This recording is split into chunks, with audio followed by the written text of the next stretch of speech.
ভারতের প্রধানমন্ত্রী নরেন্দ্র মোদীর নেতৃত্বাধীন সরকার একটি বিতর্কিত বিল পাশ করেছে, যা মুসলিমদের দানকৃত ধর্মীয় সম্পত্তি অক্ফ সম্পর্কিত আইন পরিবর্তন করছে। ইসলামী ঐতিহ্যে অক্ফ হল স্থায়ীভাবে আল্লাহর নামে দান করা সম্পত্তি, মসজিদ, মাদ্রাসা, কবরস্থান বা আশ্রয় কেন্দ্র, যা বিক্রি বা অন্য কাজে ব্যবহার করা যায় না।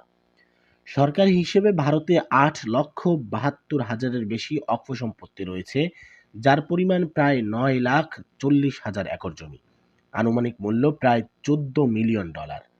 নতুন বিলে বলা হয়েছে, রাজ্য অক্ষ বোর্ডে 2 জন অমুসলিম সদস্য রাখাও বাধ্যতামূলক হবে।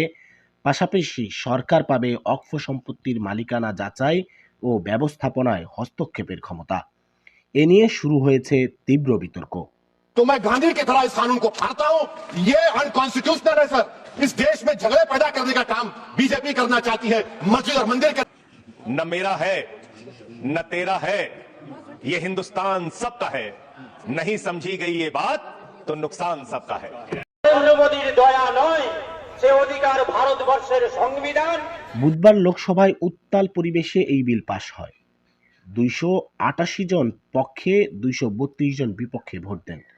সংগঠনগুলো আশঙ্কা করছে, এতে বহু মসজিদ, দরগা, কবরস্থান দখলের ঝুঁকিতে পড়বে।